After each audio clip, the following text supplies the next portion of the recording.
Mahigit 7 million Pilipino ang makikinabang sa Targeted Cash Transfer Program.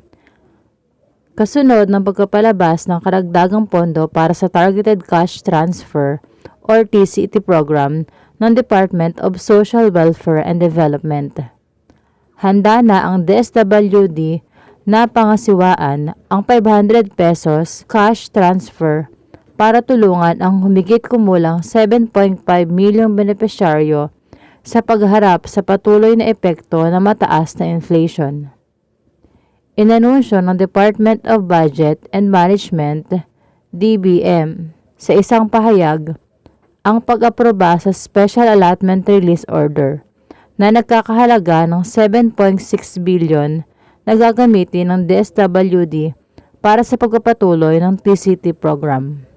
Isa pang batch ng cash transfer ang ipagkakaloob sa mga target na Filipino household sa pamamagitan ng TCT program. Ayon ito kay DSWD spokesperson at Assistant Secretary Romel M. Lopez. At ang Department of Social Welfare and Development ay gumagawa ng makabuluhang hakbang tungo sa digital transformation. Kami ay nakatuon sa paggamit ng mga pinakabagong teknolohiya upang maihatid ang mas mahusay na serbisyo sa mamamayang Pilipino. Ayon iyan kay Kalihim Gatchalian. Sa ngayon ay iyan pa lamang po ang bagong update. Maghintay-hintay na lang po tayo sa pagdating ng ating mga ayuda. Maraming salamat po.